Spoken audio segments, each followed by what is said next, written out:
Adaptability and preparedness are pivotal, especially when faced with inoperative equipment. Flying with inoperative equipment necessitates a nuanced understanding of the regulations, procedures, and considerations to ensure safe and compliant flight.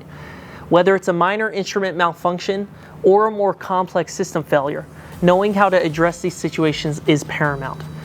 Flying with inoperative equipment, as outlined in 14 CFR 91-213 Delta 2, involves a systematic process to ensure the continued safety and airworthiness of an aircraft when certain instruments or equipment are not functioning as intended.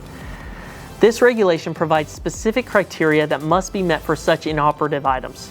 Firstly, the equipment or instruments in question should not be a part of the VFR day type certification instruments and equipment stipulated in the aircraft's type certification regulations. They should also not be listed as required on the aircraft's equipment list or on the kinds of operations equipment list for the specific flight operation being conducted. Furthermore, they should not be mandated by any other rule in Part 91 or specifically needed by Section 91-205. Lastly, they must not be subject to any airworthiness directive necessitating their operational status.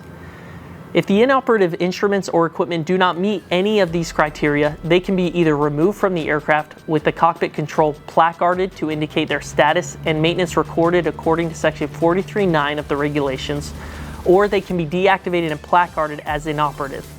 If the deactivation requires maintenance, the work must be performed and documented in compliance with Part 43 of the regulations.